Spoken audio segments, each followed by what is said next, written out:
Go right ahead. Hey there, true believers. Welcome to episode 3 of the Marvel Mondays initiative here on the Penultimate Conquest. Today's topic is, of course, our discussion of episode 3 of Falcon and Winter Soldier, titled Power Broker. So strap in because we've got quite a show for you today. If you're watching on YouTube, consider dropping a like and a sub, and don't forget to hit the bell to get notifications for new shows like our video game show, the Penultimate Conquest podcast, our TV and movies podcast, just like this one, from the Cross Media Show, and our anime show, Anime Nation. For those of you who don't know me, my name is Christian Macias, just one of your friendly neighborhood co-hosts today. And with great power comes great responsibility. Co-hosting with me today is our resident Spidey fan, Eric Ginn. How are you doing, my man? You look so cool today. Yeah, I gotta rep my boy Zemo today. Just cool and ice under pressure. So I figured I'd throw the shades on. Also, just came in from outside too, so forgot to take them off. But yeah, that was very nice. So I didn't know you were gonna say those powerful words before you said my name. So it's kind of like an oxymoron. I was like, that doesn't make any sense right there. But I'm happy to be here right now. I have to say, for you audio listeners, Eric is sipping on a beer. He's got his shades on. He's ready to vibe Too out today cool. with the show. Right? Yeah. I feel like I'm Uh, watching a scene from Top Gun. My, I Wait, don't my like thoughts I don't exactly. like we Top all Gun. take our shirts off and play volleyball, or is that? Yo, say when, and I'm ready to go. I knew you. I mean, would. 6 feet apart, But Of course. yeah. Very Playing true. with the very true. boys. Those words you're hearing from those people, I should introduce. So, our first guest today, he's a dweeb, an economist, and an equality warrior. His name is Carlos. How are you doing, buddy? Hey guys, thank you for having me. I'm excited about this episode. Should be a lot of fun. Should be a Yeah. lot of fun. And our other You- guest today, I'm sorry, Eric, go ahead. No, I say you know we got a cool guest, one of their economist. That's a smart. I know, right? I'm not going to be You able to know, follow that. It's funny because I've been on other people's podcasts and they're like, "Hey, what do you do for work?" And I do the stocks, but I don't have a job. You know what I mean? So it's always hard for me, and I don't want to sit here and do this whole thing. So economist is probably the closest thing to what a profession that I have is. So No, it takes a But- genius to deal with that kind of stuff. So takes patience, yeah. But go ahead. Let's talk about the state of the markets instead of the Falcon Winter Soldier today. Yeah, let's just I we'll mean, cancel the whole listen, thing. that's a different podcast, I think, but you can have me on anytime. I love to. Listen, we can go on, but Is Bitcoin still hot? I don't mess with Bitcoin. Even look at it. That's a fool's gold over there for me. So I'm writing that down. Writing it down. I literally just invested $2,000 into Bitcoin, so Ruben, With that no. stimmy. I'm sorry.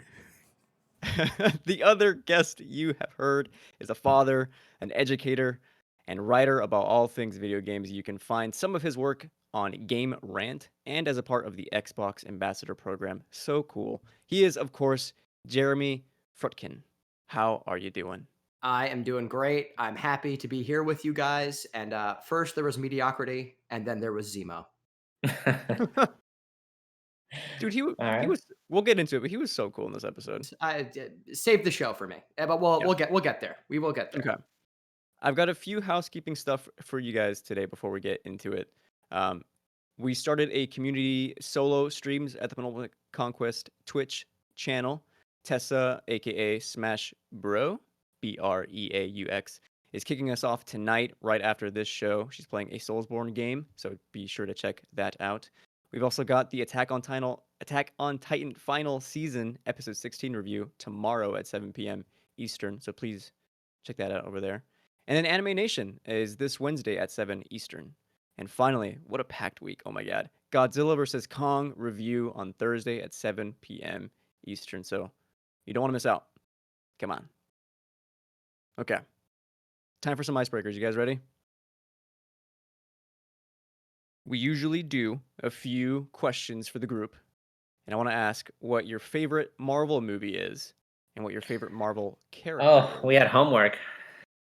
Yeah. We did have homework. Okay, let's go. Let's start with Carlos here. Sure. Wait, so it's just one question? So it's two. Favorite Marvel movie and favorite Marvel character. It does not have to be in the MCU either. Oh, that's even. Okay, so favorite Marvel movie, it's gonna have to be. It's like a cliche, but Thor Ragnarok. It's so fresh, so fun, so unique. Taika Waititi really killed it on the writing, the visuals. I mean, insane, right? What hasn't been said? As far as favorite Marvel character, I'm gonna go with. I mean, I grew up with Spider-Man. I know it's everybody's Spidey fan and everything, but I remember the animated cartoons, Into the Spider-Verse, like way back when with Madam, I forget her name. Madam Web, baby. Madam, Madam oh my Web, God. baby. And even when he went to space, there was a Spider-Man in space, and he had the flying Spider-Man suit. It was Unlimited. insane. That's right. And that's oh my God. And Fox Kids. That's right. So that's my favorite Marvel character.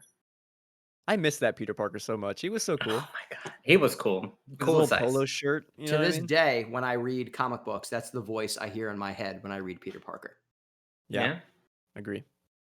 But It Jeremy, used to be for me, and then now it's Yuri Lowenthal. That's when I do anything Spider-Man, he's the voice I hear. Fair, definitely fair. one day we got to talk like best Peter Parkers or best Spider-Man. That's got to be a topic someday. That'd be a good one. Jeremy, what about you? Marvel movie and favorite Marvel character? Favorite Marvel movie? I'm biased because as a 90s kid, I am obsessed with the X-Men. That being said, and that will actually come in handy later when we're talking further on in this episode as well. So let's keep that in the back of our minds here. But my favorite movie, that biased aside, has to be Logan. That's one of the movies that I think isn't just a good superhero movie, but I would genuinely put that up against most modern or classic movies as just a good old fashioned noir Western.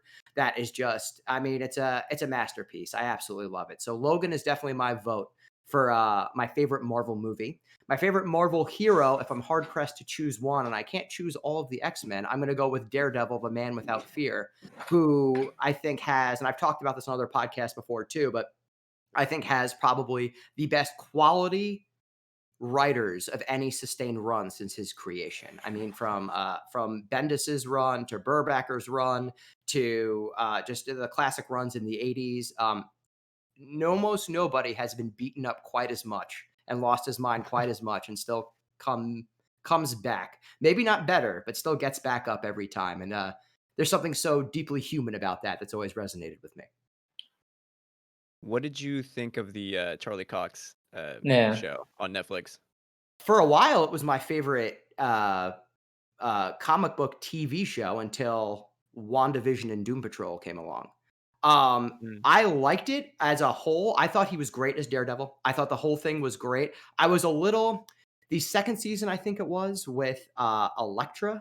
I wasn't really huge on Elektra in that season. Although I guess for full transparency, and this is going to sound funny, I actually did background and stand-in for Daredevil on that season in New York as well too. So I don't know. I'm still trying to be honest, but in journalistic integrity and all that stuff. But I think it was one of the best created TV shows of all time. I mean, from plot to acting to the fight scenes. I mean, it brought the classic Japanese style long hallway fight scene to American audiences. And I'm willing to bet there's like plenty of people who had never seen anything like that before until they saw that. So I loved it. I absolutely loved it. It came out of nowhere. That show was, nobody expected what it was. And the first 2 episodes, you're like, I got to see the rest of this immediately. For sure. They made you care about Matt Murdock. The fact that he had powers or wanted to be a superhero, quote unquote, vigilante is probably a better word, was irrelevant. You genuinely cared about the people. And that's always something Foggy. special. I cared about Foggy in the end too. Avocados, dude. Oh my God. We're going to shift gears here a little bit. I have a final question for you two. Shift back to Carlos. Are you Team Cap or Team Iron Man? We got to know. I'm Team Cap. I mean, I'm Team neither, honestly, because they're so flawed humans, And so you never really want to. But if I came down to it, I remember this panel in Civil War when he's on the ship. And they're basically telling him, like, hey, you got to choose. Like, we got to register these superpower beings. And he said, no, I got to do the right thing. And he like jumps off the helicarrier or something. Yeah. And I'm like, okay, I'm down with this dude. He's cool. Good answer. So, Good answer. yeah. Jeremy, how about you? Team Cap, baby. It's got to be Team Cap. I mean, there's somebody who, even though an institution tells him this is the right thing, his morals and his principles, his ethics tell him that it's not the right thing. And whether you end up agreeing with him, right or wrong, again, I think that's something admirable and something relatable. So, Team Cap for sure. Yeah. Eric, correct me if I'm wrong, but we haven't had a Team Iron Man yet, have we? I don't know. I don't think we've had a Team Iron Man. I think it's like you and I have this thing where we go back and forth, kind of. Where it's like one viewing it may be Team Cap, the next viewing it's like, well, Tony's got some really good points here. But I guess it just speaks how strong Captain America is in the MCU in terms of like people latching on to him and stuff. Because I don't remember like Cap being this popular before.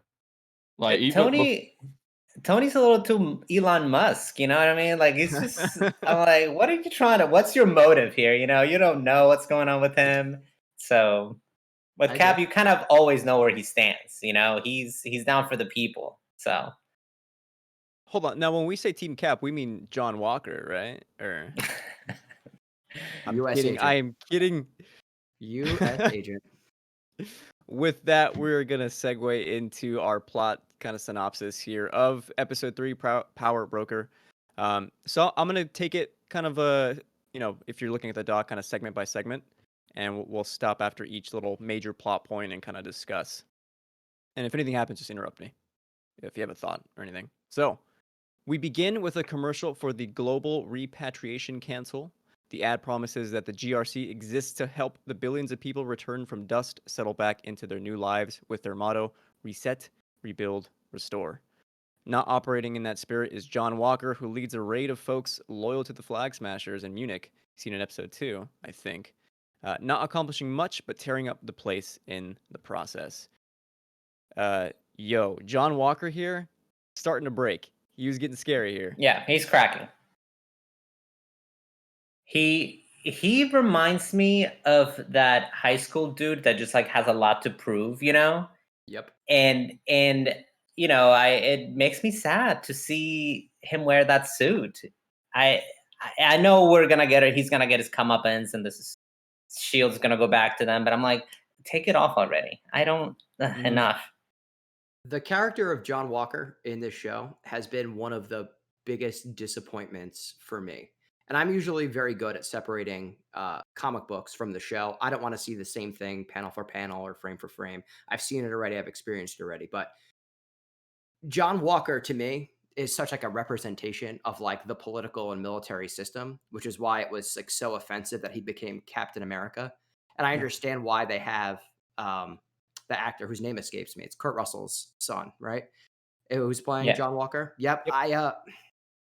He's supposed to be almost irredeemable, and through time and years he becomes humbled. And I understand why they kind of showed the more human side in the start, because it tells a better story.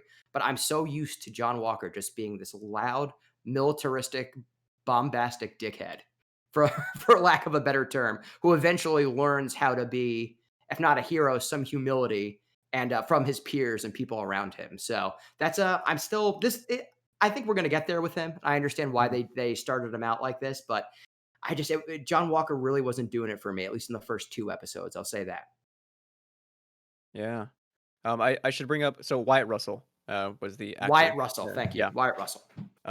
I also wanted to bring up real quick, because I think, Ruben, you sent this to us our way. We want to make sure that when we talk about the new Captain America, we are specifically talking about John Walker, not the actor Wyatt Russell, who has been getting hate online. It is never okay to send an actor hate for portraying a character. Preposterous. Absolutely ridiculous. Yeah, for sure.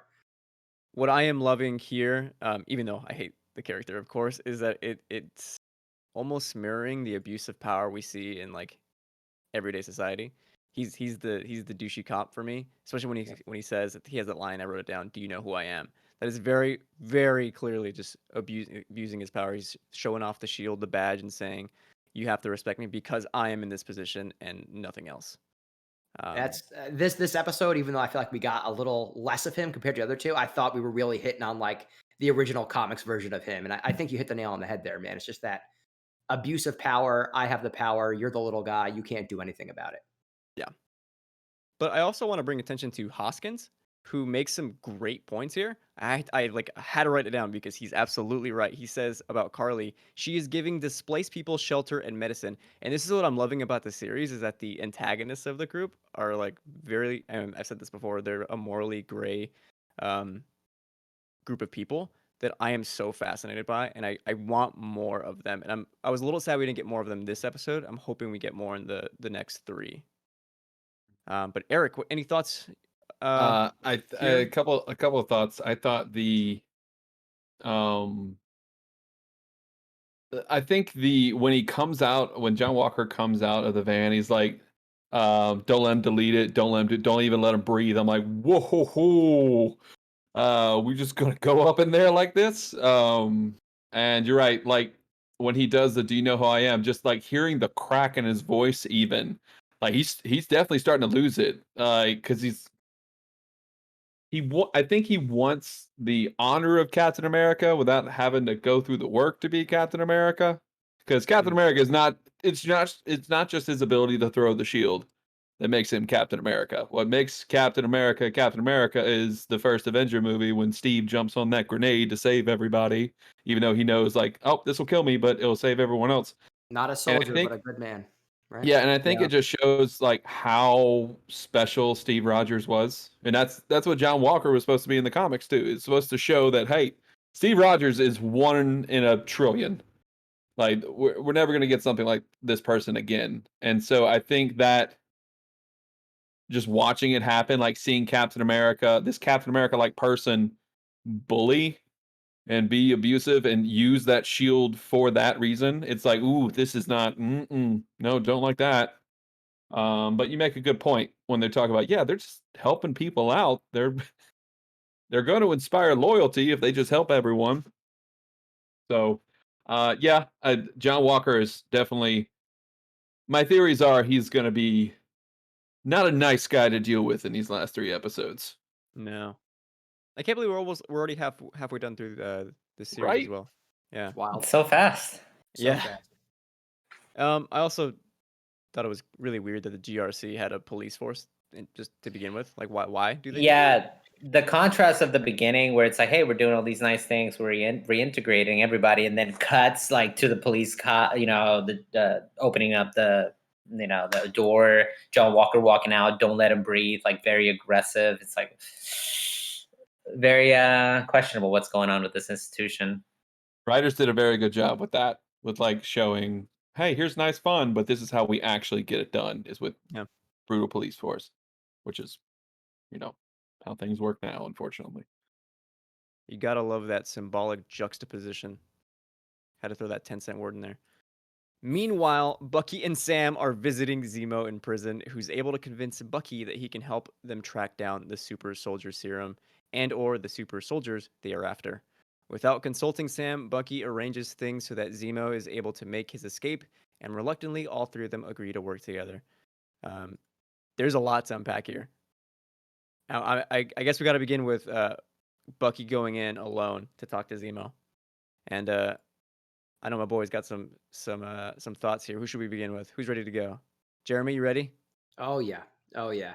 So this was great, obviously, because based on the history they have, and I think they even mentioned it in the episode too about how Zemo is responsible for the horrible death of T'Challa's father. Winter Soldier gets blamed, and I think kind of to the back of Zemo stealing the show. It's kind of amazing that despite that everything that Bucky's been through, he's so smart and is still able to put his own feelings aside and realize that Baron Zemo, somebody who's not only like horribly wronged hundreds, if not thousands of people, uh, and really almost tried to further ruin his life, if that's even possible. He put all of that aside because he realized that this was the person that had the best chance of helping them. And I think that speaks a lot for the characterization of Bucky that they're doing as well. And that being said, oh man, where is our Baron Zemo TV show? Sign me up. I'm ready. Let's do this. I'm so ready. Cold, calculated. My good friend, Will, who's been reading comics with me all of his life, I was talking about it. He made a good point. He said Baron Zemo is so often a character that shouldn't work and shouldn't be cool, but always almost is. And I thought that really stuck with me as I was watching this. I mean, I thought it was they did him so much more justice here than in than in the movies or anything beforehand. Cold, calculated. I like that they brought up that he had a code as well too, which is extremely important. And I'm thrilled. To me, wasn't completely sold. I think I was so hyped on just how good WandaVision was that I was feeling a little bit deflated still. But this Baron Zemo was the special sauce to me for this episode. That really was just, whew, I can't wait for the next one. I'm all in. He's almost like So playing like a cool anti-hero. Is that right? That's right. You guys get to yeah. Okay. Sorry, I yeah. interrupted you, Carlos. Go ahead. No, you're good. As far as the Bucky going in, I don't know what segment in the podcast we're going to talk about Zemo. I've got words, but as far as Bucky walking in, my favorite thing about the Winter Soldier and what they do in the MCU is that his theme, like that screech, Mm. every time he's in on scene, and when Zemo started saying the words, it was like a muffled version of that. Like he was trying to suppress it. I thought that was such a cool, like immediately I was, okay, I'm in. Like I get the dynamic that these two are gonna have, and very invested. As far as Zemo, everything you said, I love him. I'm so excited he's gonna be the villain. But ironically, I've been binging The Alienist. I don't know if anybody's seen it.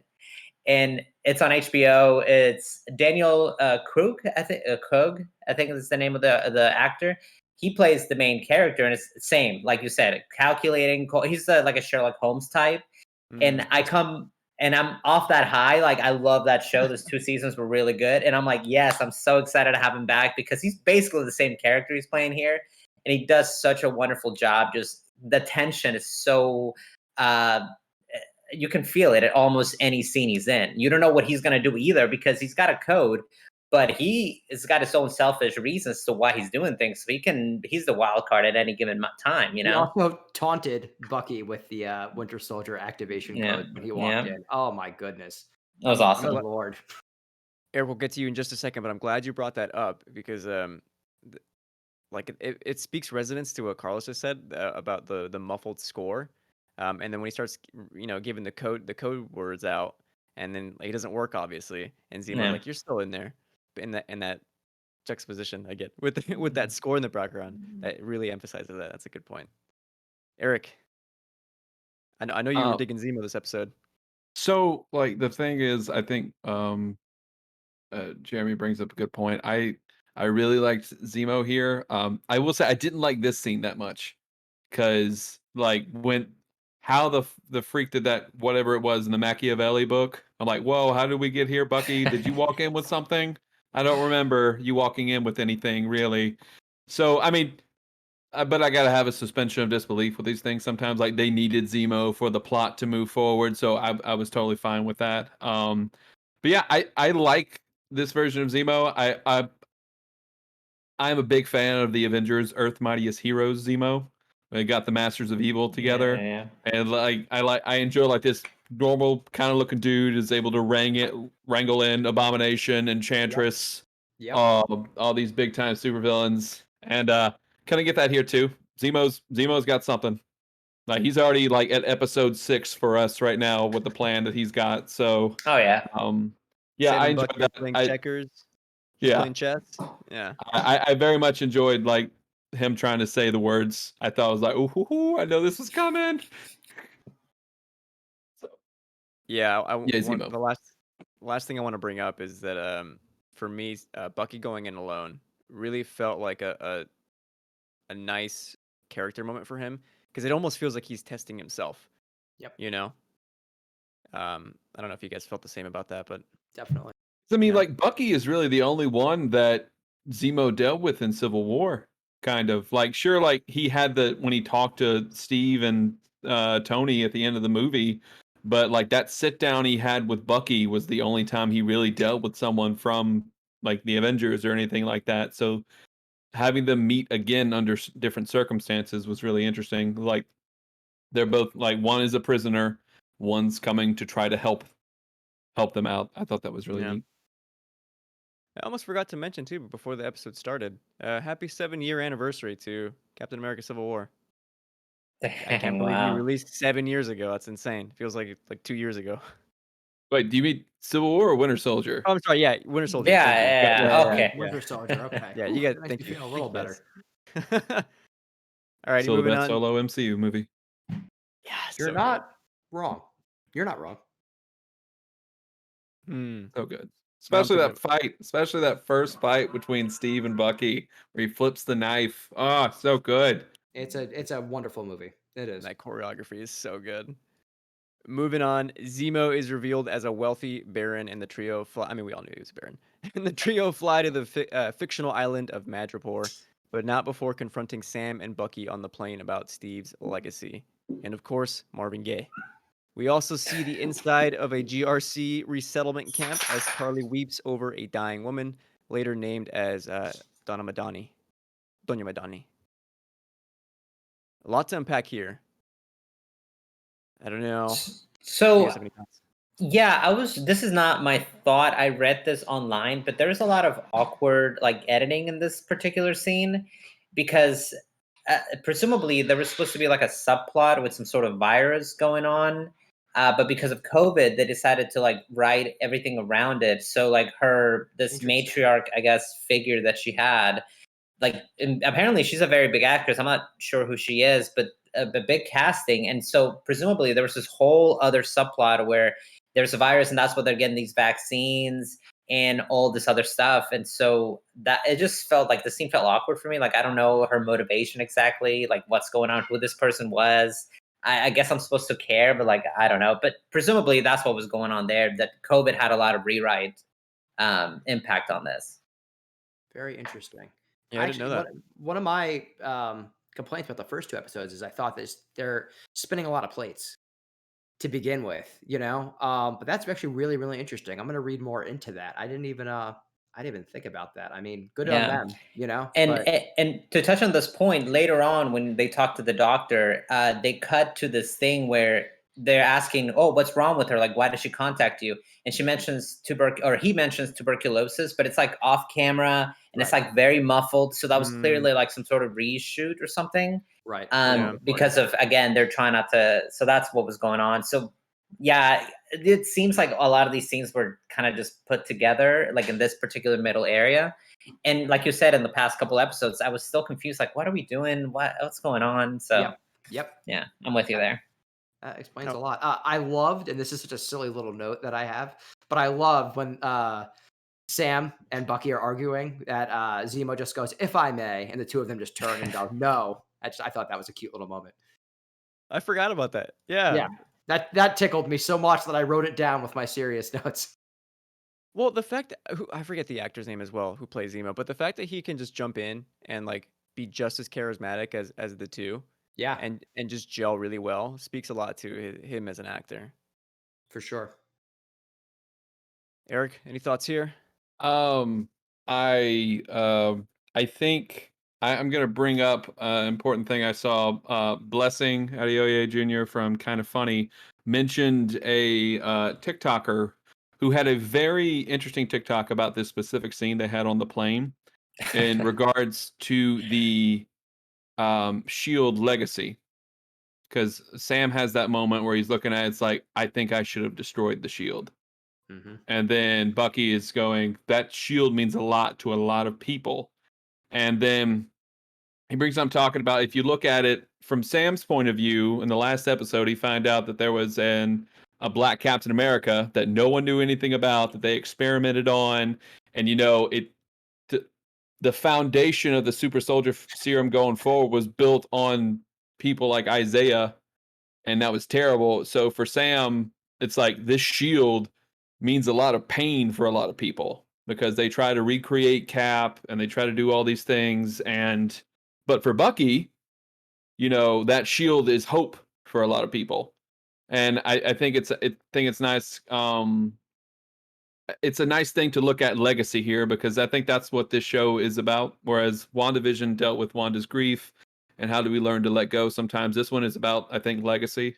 I believe, like, does Sam feel as though he's worthy enough for the shield? Well, maybe he doesn't want to have the shield anymore because, that shield has done a lot of terrible things. too. Not specifically the shield, obviously, but the ideals behind the shield. And I thought that was a really impactful scene, probably the most impactful one of the whole episode for me, is because of how two people can look at a certain thing and get two completely different. There's two completely different mindsets behind it. So, and I enjoyed the line where he talked about Trouble Man. And he's like, yeah, it's a great view of the African American experience. Well, he may be out of line, but he's not wrong. So I thought that was a great little line. But yeah, I enjoyed the plane ride. I thought that was really good. Yeah, I almost like glazed over, but you're absolutely right.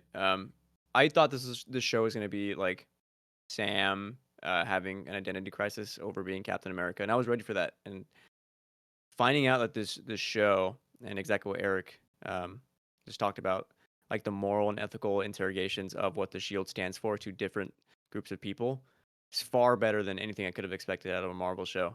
And I'm really hoping to stick the landing with it, because so far it's been fantastic. That Twitter user, so I can make sure I give them credit. It's on Twitter. They're at Straw Hat Goofy _ between straw and hat and goofy. But yeah, As you do. I love the era that we're in, because you just gave this whole beautiful, to me, moving soliloquy about like the deep And meaning then and it's like- importance of ethics, and it's like, oh, that was from Straw Hat Goofy. Straw Hat, yeah. He's got very insightful, you I know. want I mean, good job. Don't get me I wrong. want to make sure I give them their credit, because it was a really good. I didn't even think about Yeah. it the first time I watched it. Yeah. And I'm like, No, oh for shit, sure. he's absolutely right. Thank you, Goofy. Appreciate you, Goof. Not to but I think you may have conflated because I think that scene is at the very end after they do everything else.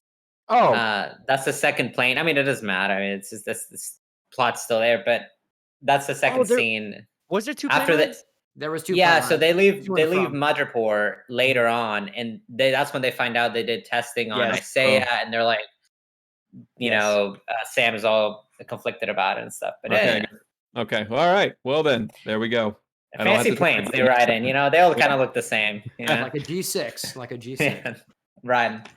Thank Barron's you, Carlos. Butler pushing Thank you, Goofy. 125, still out here doing work. You know, Yo, hold on. I almost forgot about the Butler. He was awesome. he was. I was tickled by him too, and I'm not even exactly sure why. Moving on here, and this is, I think, where we're probably going to talk a lot about Zemo, because he really shines here.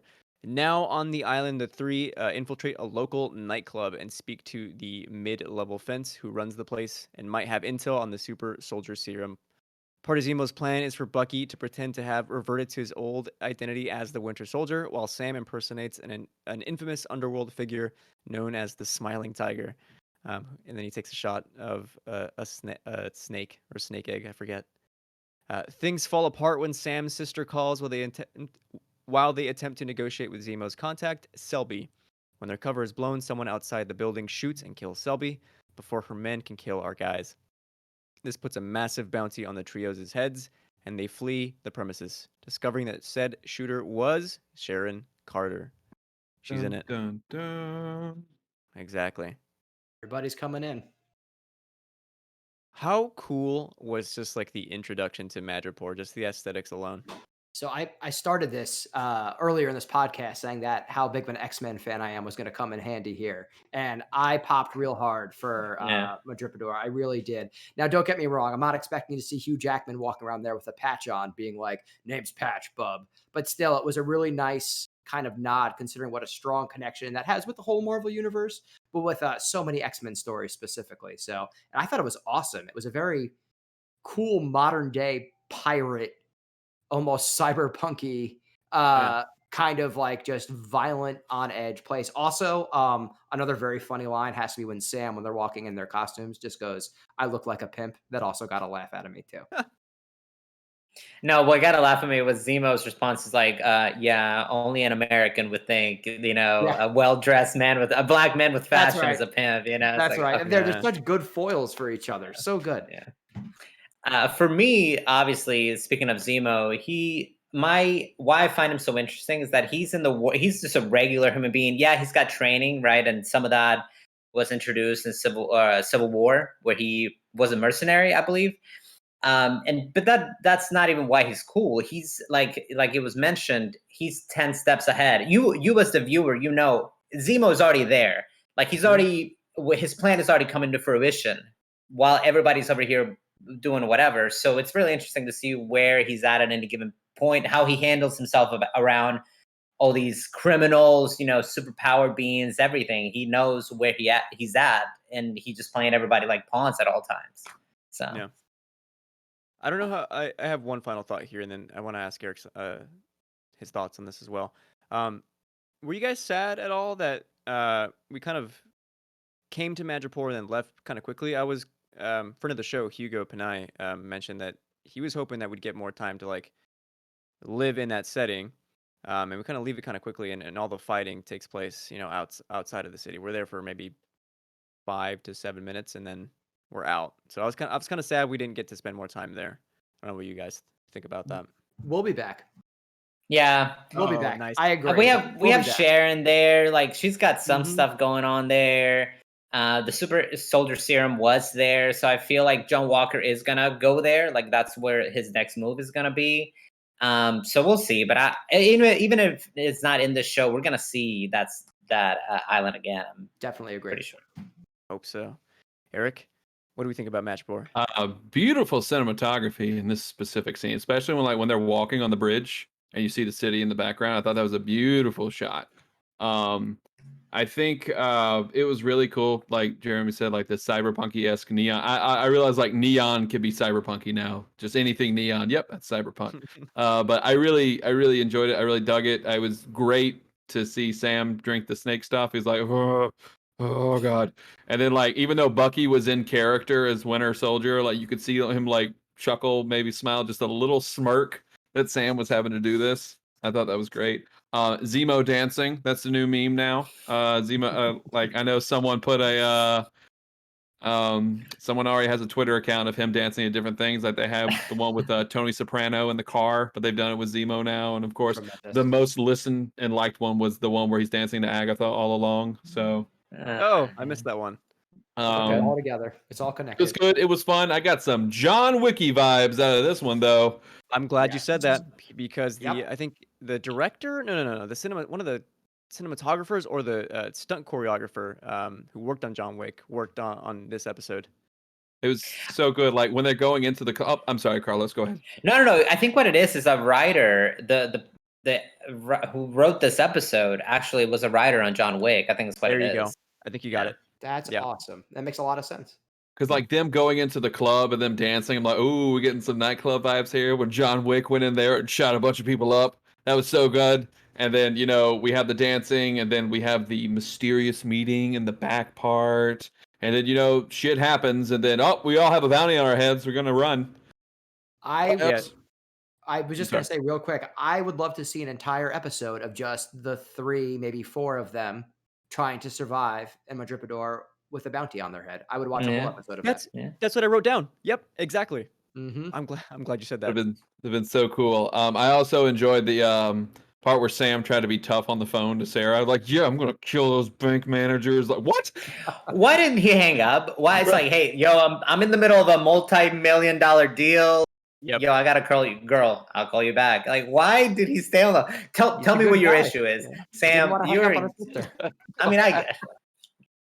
I enjoyed it. It was just like you had the super serious moments. Man, get out of the Cheetos, the Cheerios, and stuff like that. I was like, this is great. But also, it was kind of terrifying to see Bucky go into Winter Soldier so easily. Yep. That kind of scared me a little bit. That's when that screech like went all the way up. I mean, I'm sure that one's the noticeable one. You just like, it is a little like scary. You're like, he's just straight up breaking these people's backs. No remorse really. So we'll see. And it rings We'll see back what to happens. it brings back to what Zemo said. You're still a little part of it inside you.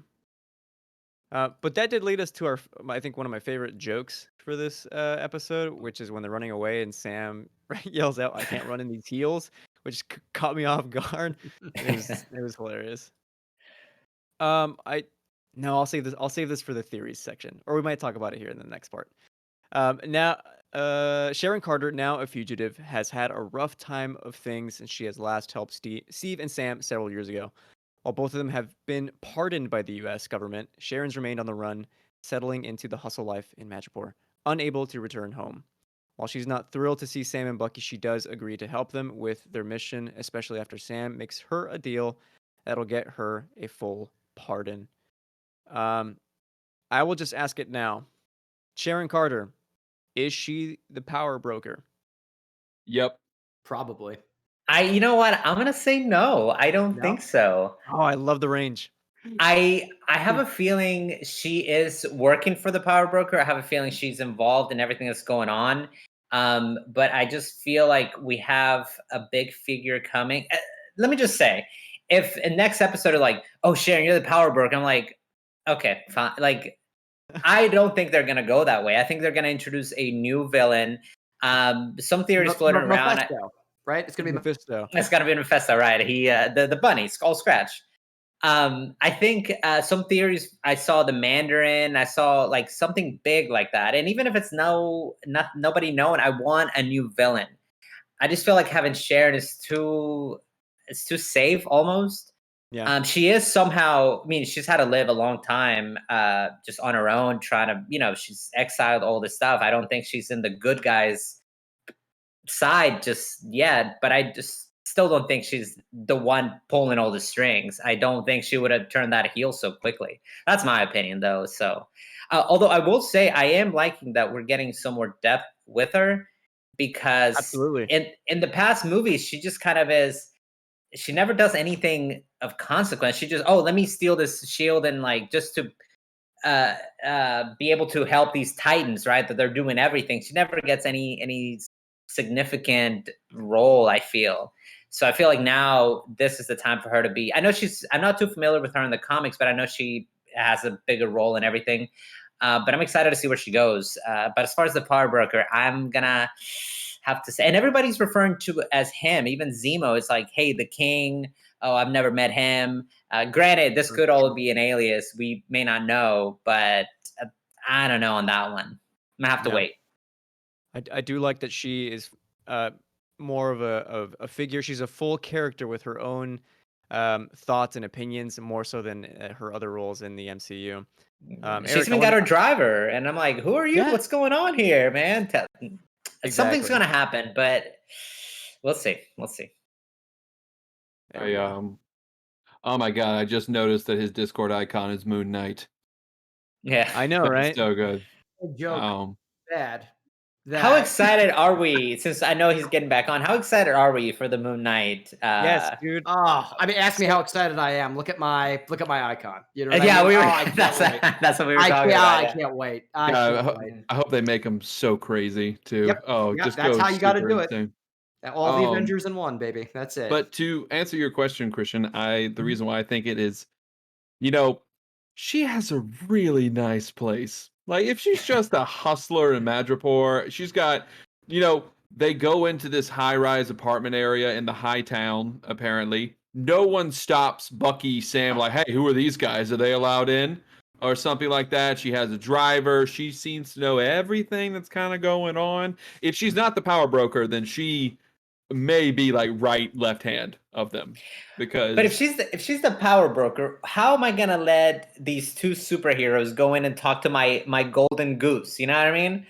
who knows? I don't know. The Bucky with Zemo, I'm like, nah. I don't trust the Zemo dude, man. Like, he's gonna mess with all my operation going on. That's why I do agree she has some shady dealings. I feel like maybe her time in the CIA or something, she's able to sell information but I do see your point though. I think it's interesting because I mean, just the 5 years it's been, or excuse me, what would this be? Almost 7 years since Civil War. Things could have changed. She could have gotten really mad at everybody. I mean, she did get mad at really everybody else, and she's like, all right, I'm gonna go do me. Let me go do this, because I mean, those 5 years turned Hawkeye into a murdering, just psychopath who just killed all these people because his kids got snapped. So anything is possible, but I am with you. I think if the next episode they go, oh, by the way, I'm the power broker, gasp. Yeah, I just don't. I don't see that A happening. bit obvious, a bit on the nose. Yep. I do like that Sharon is a bit more pessimistic towards the heroes, like, as I think all you guys have mentioned. That just that I guess, like idea isn't very present in any other MCU stuff very often, aside from normally the villains, the antagonists. So this is like very refreshing to me. Um, They've and done I a love really. Oh, sorry. Go ahead. no. The last thing I want to say is just that going to this location just felt exciting. I think a lot of the times when we're watching MCU movies, all the events feel isolated. But seeing these characters interact with other people in like another setting, and having their own opinions about these characters feels like the MCU is not just these isolated events that happen, you know, in each individual film, but it's like a breathing world where everyone has, um, again, their own opinions about these characters. Jeremy, you were gone for a while, so I want to get back to you about what Yes. yeah. Mephisto blinked me out of existence. I shouldn't have spoke his name out loud. What I was just gonna say is I think both WandaVision and this show has done such a fantastic job of really incorporating what the blip means to the world at large. And I understand that's not possible in a movie, even if a movie as long and grand as Endgame. And I think they're doing such a good job of really showing how people have changed and how the world has changed. So just wanted to shout that out. I think just the last thing on this is my favorite thing as far as what this phase for the MCU means. My absolute favorite has been, where were you when the blip happened? Did you get blipped? Like, I'm always keeping track of like, okay, this person was blipped and this is how they react to the world. Because if you were here, you feel different towards whatever is happening. Technology, Flag Smashers, you have an opinion. But if you just came back 3 months ago, you're still thinking pre-blip, like you don't even know how to react to a lot of these things. So I feel like it's super interesting just having Sam back, because he doesn't know how to react to a lot of things happening. So yeah, my favorite thing about this phase absolutely is that just the blip and the little things about it. That's a great Like, point. oh yeah. my God, who won the first season of The Masked Singer? Right? Like, Zemo. I The can't answer is believe always that Zemo. show's real. they have the Good answer. Masked Dancer now too. We Have you watch seen it this? religiously in this house, okay? Religiously. Is it good? It's not, but it's like you play that game, it's like, yo, I have heard this voice at some point in my life. Let's try to guess. Oh, it's Lil Wayne. Okay. It's kind of It's cool. okay for a show not to be good, but to be fun. I'm a firm believer in that. Yeah. I mean, look at the Defenders. There's an example right there. Why would you? That wasn't even that fun for me all the time, man. Yeah, if I'm being honest with you. I agree. Alrighty, moving on. After she throws a party and makes a connection with one of her contacts, the gang explores a shipping container depot, which contains the secret lab of Dr. Nagel, who manufactured the batch of super serum that transformed Carly and the Flag Smashers. And this should have been together, so I'll keep reading. While Sam, Bucky, and Zemo interrogate Nagel, Sharon keeps busy by murdering a group of bounty hunters that are after them. Nagel tells them that he's out of the super serum, at which point the goons above begin firing heavy artillery at the secret lab before Zemo finally kills Nagel, keeping his mission to end the Winter Soldier program once and for all. Sharon stays behind in Madripoor, though tells Sam to keep her posted on that pardon while the guys pursue a new lead on Carly. Lots to unpack here. I'm going to go over to you, Jeremy. Any thoughts here? It's funny. I probably should have saved my blip comment even for this too, because what an incredible way they did, even kind of naturally incorporating that into the plot with the scientist getting blipped and having, that being such an interruption in his work, which they gave me a very quick, succinct, realistic reason why he would be in this trailer in the middle of Madripoor trying to make this serum. I thought it was great, and as soon as we saw Zemo start looking around, my gears started turning in my head when he was in there. And I was like, wait a minute. And by the time he had gotten to the scientist, I was like, this makes perfect sense that he would do this. And I thought this episode did a really good job in a very short amount of time of making me not only understand all these characters' motivations and situations, but believe and invest in them as well. Yeah. Carlos, what about you? How did he find the gun? Like, was the doctor looking to the side? I was like, I mean, I know Zemo's, out there, but I'm he could have like, gotten lucky, right? he could have, but I think he was kind of like walking around. I felt like the doctor kind of looked to the side, Sure. and Zemo kind of used his mentalist. Well, I stuff mean, going if on. he was feeling threatened, you'd naturally look to where the gun was, right? I mean, Zemo went in there to kill for sure.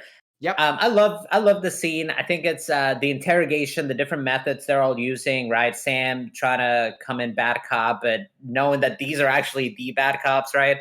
I like you said, the explanation with the blip was super cool. How this doctor just needed funding to fill his egotistical whatever. I love the fight scene as well. Like she got the action, then this whole sequence. Even though like I felt like at this point for her, they're just kind of giving her things to do. Like, hey, find us this guy. Hey, I want more depth to her character. What have you really been Fight doing? 10 guys outside. Yeah, like just kill these people. Like, Yeah. so I don't. What are the rules of Madripoor? Like, am I just if I see you over there, I'm like, hey, I don't like you. You're looking at my girl wrong. Can I just come and kill you? Yeah, I felt like everybody was just killing everybody. in Just this episode, murdering, like, right? there's I no- thought that too. It's like we're the good guys, and just everybody's getting shot and neck snapped, left, right, and I center. get they're bounty hunters, like that kind of comes with the job, but I'm like, what are the stipulations over here? I don't know, but Yeah. I thought it was very cool. They bringing it back to Isaiah, bringing it back to that. Very cool. I'm so excited. I mean, this is a very build up episode. Like we're really about to see what's going to happen episode 4 or 5. But I'm so excited with the fight scene with Zemo. Also, I'm not sure if we were there yet, but I'm excited. I really am. I just want to say for me, that was the depth, I think, for Sharon. And not just because like she's like this like badass figure who's fighting, but because she is straight up murdering people. Yeah. Like Good it's point. like for me, this is like illustrating like she has no like not the same moral code as other people in the MCU. Surely not Steve. But then again, who knows? Because the show began on episode 1 with Sam killing a bunch of people in that Yeah. opening He's scene. still an So Avenger, I really right? don't know. Like that's Yeah, but those are like baddie red shirts, Like we just whatever. 80s action rules apply, right? Yeah, exactly. God damn it, America. Eric, any any thoughts here on Zemo, on Sharon? I thought it was really cool. I thought it was really interesting. You guys right with I don't need to say much more about the doctor interrogation scene because you guys really hit the nail on the head with that stuff. What I want to talk about is probably my least favorite thing I've seen in the MCU so far. Okay. That Okay. one shot where they have Zemo put on his mask for no reason to go shoot these guys and then just takes it off. All right, I'm ready. Like what did that serve? I They don't couldn't see who he was. He couldn't give up his To me, something. the I real don't know. answer is, and I marked out hard as an avid comic book fan. That was literally just done as a nod to longtime comic book fans. But removed aside the millions of people who watched that, I agree. We're just like, why is he putting on a purple ski mask to kill all these Oh no! people? Like, And don't then be, taking I it know off the after? ski mask is like I know the purple like that is Zemo right there. That's his outfit. Like and that's For sure. great. But I just like him putting it on just Oh, to it's kill two ridiculous. dudes and then take Yes. it right Yeah. back off. I'm like, no, this is what are Imagine you doing? not reading comic books and seeing that scene and being like, why did he do that? Is it a You know? vibranium infused People probably mask? thought he got his powers from the mask or something. You Yeah. might be right. Yes. Yeah. I thought he was Um, gonna he's gonna dip after One that. thing I wanted to mention: where do we think that what is it? Carly, I think is her name. Did she take all the vials, or like all the serum, or do we have more laying about? Because there were some vials like that were kind of while everything was blowing up, they were kind of shattering or whatever. And I just don't believe that. Oh, she stole everything, kind of thing. I feel like there's some other stuff going on, but I'm not sure. I take it as um, a word. oh. Yeah, for me, I'm just taking it as sure I'm on the ride. Like I'm gonna believe that she just took all of it, and if it wasn't the case, then I'll accept that when it comes. If not, I don't know. I think another thing I saw that was really nice is, we got all these MCU movies, we got these super powered people who are fighting one another. It was nice when Sharon was killing all those guys where you see some of them just like take a breath. Where it's like, hey, I'm about to go around this corner, potentially with someone with the gun there. You're seeing like raw human emotion right there and those things. I thought that was really nice, from seeing Wanda, tear open things with her mind. So I thought that was really cool. It's a good point. It's a really Yeah. good point.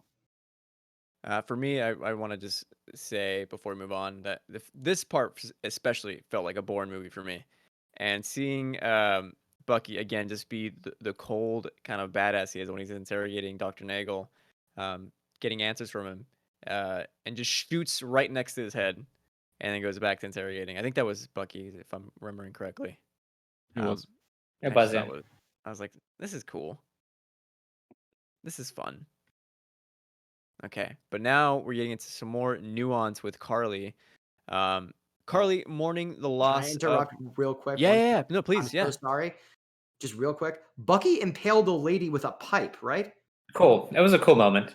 I didn't yeah. imagine he- that, right? Yeah. If I don't know if you My noticed, goodness. the coolest thing about that is right before he does it, he like braces himself with like the crate, and he's like, okay, and then he throws it. I'm like, oh, this is just cool. The choreography. I mean, just to touch on everything we've said, is so cool. Probably because the I John know we Wick just watched a guy. bunch of people get shot. That actually like shocked me with how graphic it was, Yeah. believe it or not. So I didn't mean to interrupt. Sorry. I just saw that on my notes and I was like, oh my God, the pipe. That was cool. The rating for the show, like for TV 14, I guess would be like the I would- translation. Yeah. That must have pushed it Yeah. at least a little bit though, man. That had to have Yeah. been a conversation somewhere. That was hardcore. Yeah.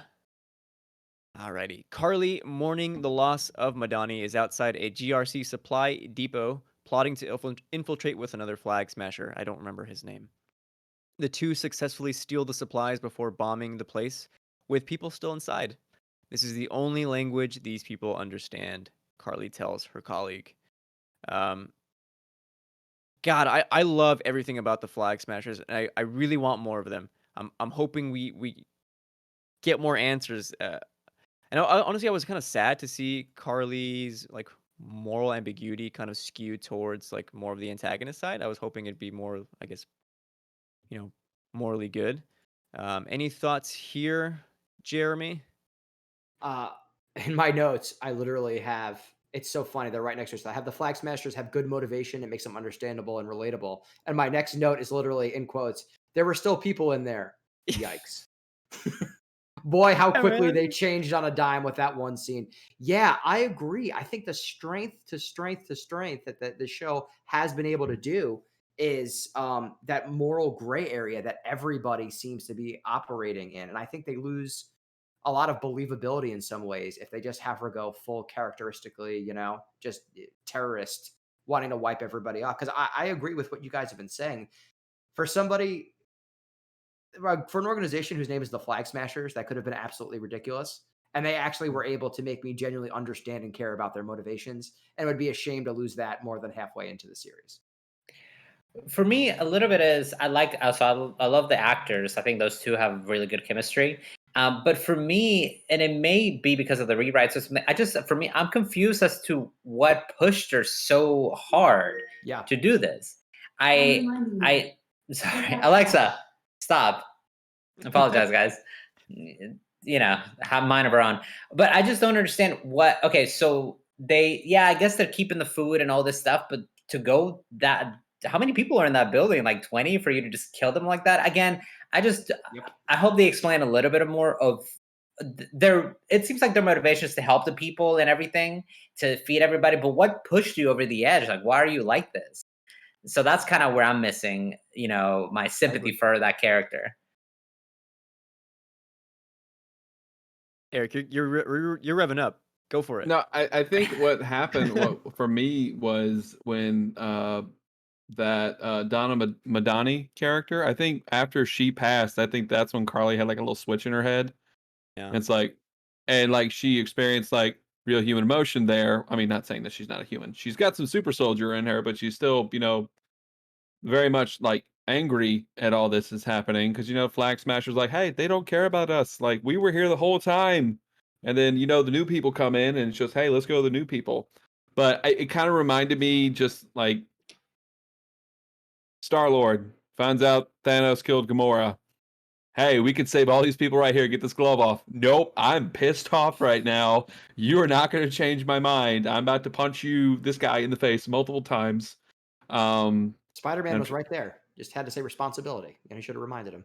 Yeah, it was just, it's one of those things where she's angry and she's going to go at these people and it doesn't matter anymore for her, I think, especially after that lady died. Like she's going to do whatever she can to, the ends are going to justify the means, I think, for her right now. I'm completely with you. Like, I'm not upset that she went and did it. I'm just upset. Like, I don't know who that lady was to her, and I don't understand what it is that you're exactly trying to accomplish. So if we would have had some good reasons, hey, she was my conscience, right? We had some conversations between the two, like, hey, you can't do this, this, and that. But just her dying and her just killing these people. Again, I don't have a problem with killing them because they seem like, they didn't care about them anyways. Do you But think yeah, that, that's kind of. do you think that those alleged, I guess I should say, edits and rewrites and changes might have something to do with that too? Yeah, I think so too. Especially this episode, it just seems so strange as to everything that's going on. It just so many holes that we have to fill for ourselves that I'm just like, oh, okay, yeah, I guess I'm in. But I wish they would have kind of just kept the virus. Presumably, it was like a virus, and that was happening, and so I don't know. It is a little awkward for me as to their motivation. Like, I can't buy in everything that the Flag Smashers are doing if I don't know what's going on.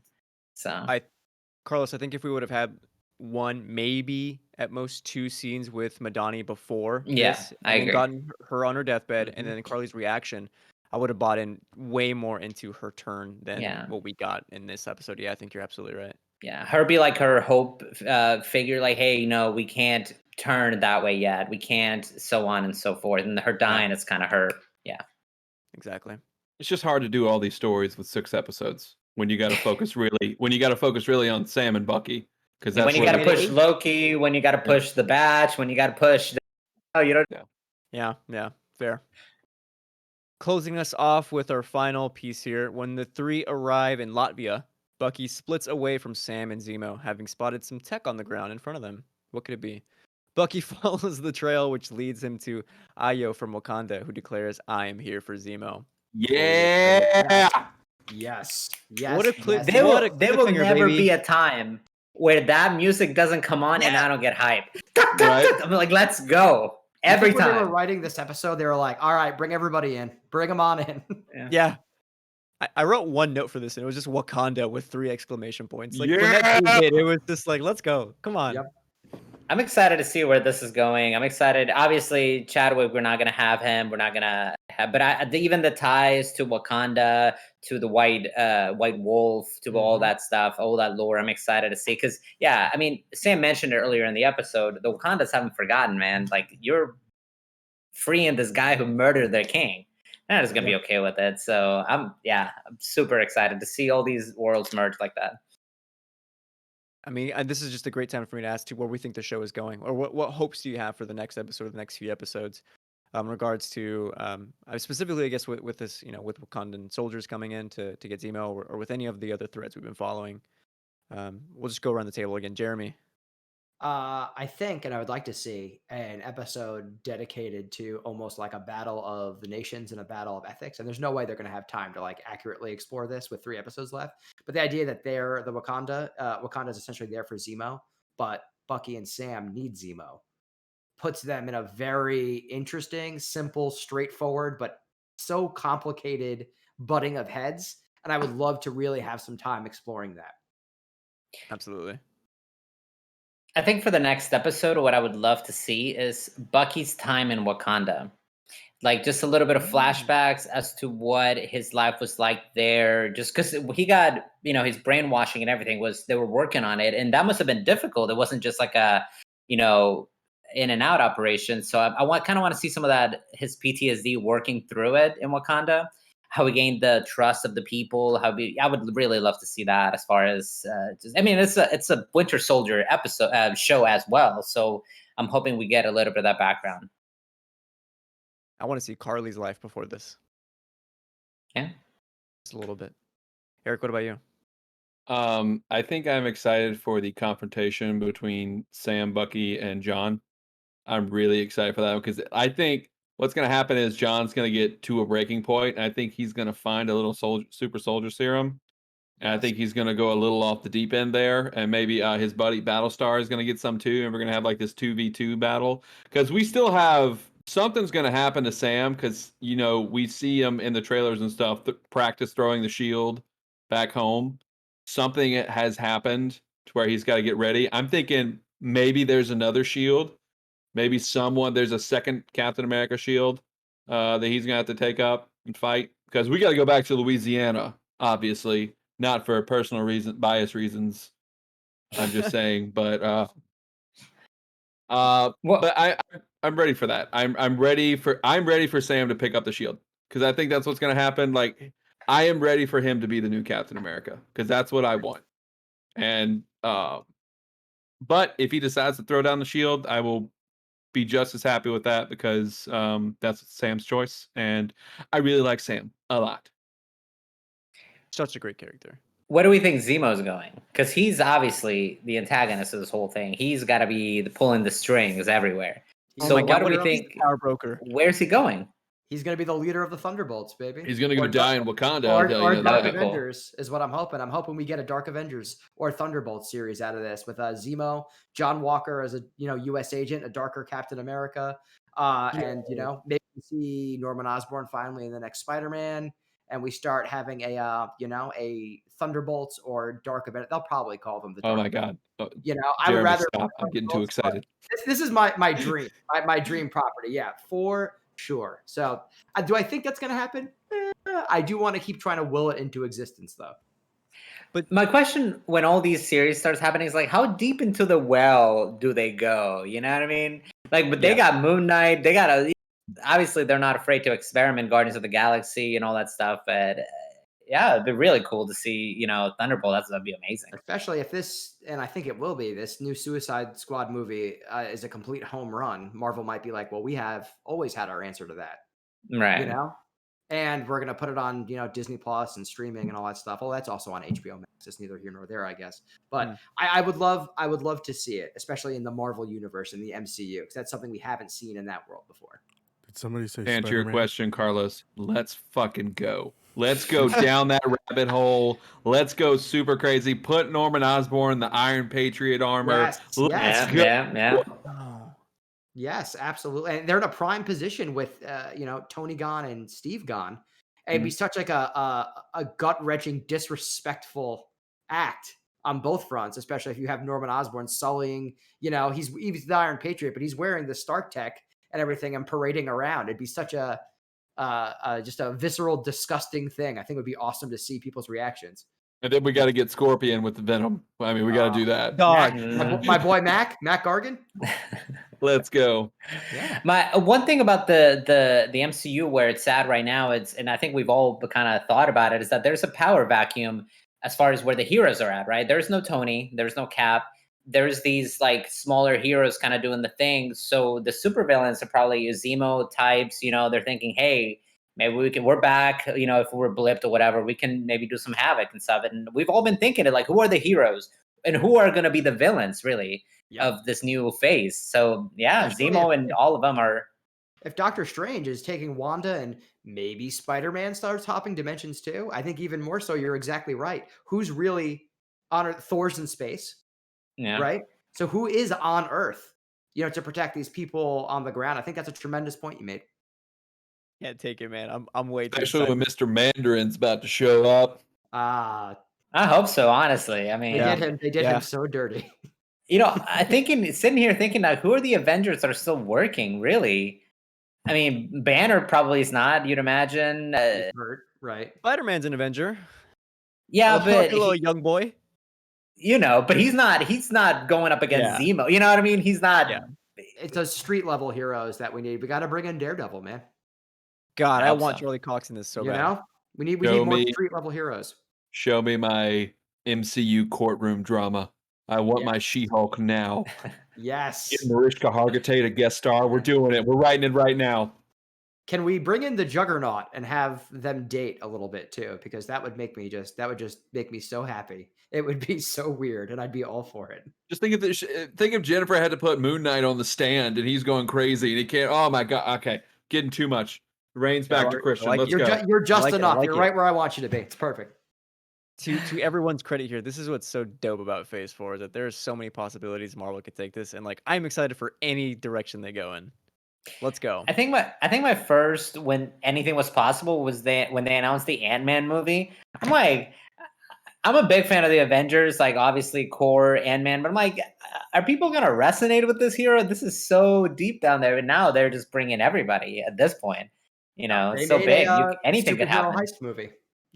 Brilliant. Yeah. It made us care about a raccoon in a tree. They can literally do anything.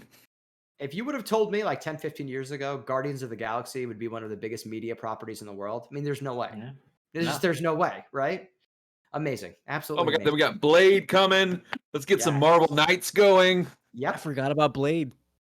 Oh my god. With Mahershala Ali, correct? Mhm. Yeah. One of Yeah, the best let's go, actors man. alive. That's a Let's knockout. go. That's a day one. Easy money. Yeah. They're going to be printing money with that for sure. Multiverse of Madness. Let's get Nicolas Cage back as Ghost Rider. Let's do it. I mean, I had not even thought about that. I got to do something. I got to have it. Either way, I had get thought to about decide. Nicolas Cage, you know. I'm gonna come back down. Man, I could do this all day, but unfortunately, that is going to wrap us up for our episode of Falcon and Winter Soldier Power Broker. Thank you guys so much for joining us today. We're going to move over to our plug section if you would like us to find you on social media. Jeremy, any plugs you would like to do today?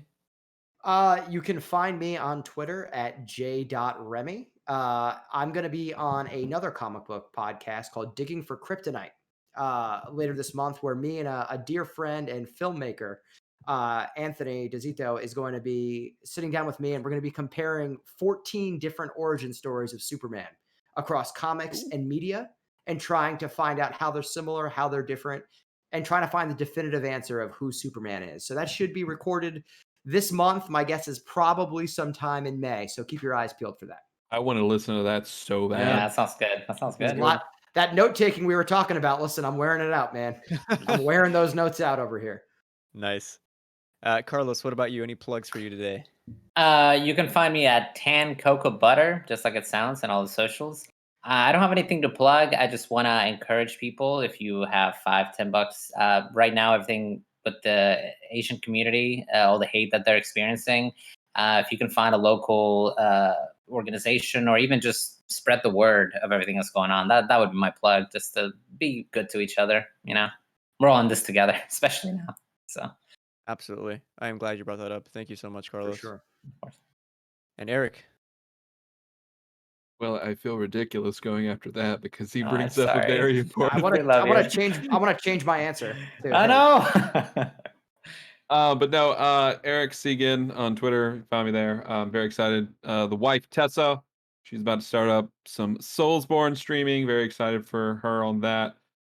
Yeah, we're doing stuff here. Marvel Mondays every Monday. Great, great stuff. This was a really good episode. Oh my god, I enjoyed yeah. it very much. Thank you for having me, guys. I had a lot of for fun. Thank having you. me. So much fun. So fun. You guys are welcome back anytime, by the way. Just say the word and you're back. Thank you very Word. much. Thank And you, guys. before we end, wait, hold on. I gotta Oh, plug okay. myself, man. Please. Oh, Let of me- course. Sorry. No, that's fine. I'm just kidding. Follow me at Isa Christian. All of my stuff there about Twitch streaming and my movie podcast, Large Popcorn. We got a David Lynch episode coming up. A lot of sci-fi episodes coming up. Cyberpunk, all that good stuff. That's it. Now you can say goodbye. Bye, guys. Thank you. Till next time.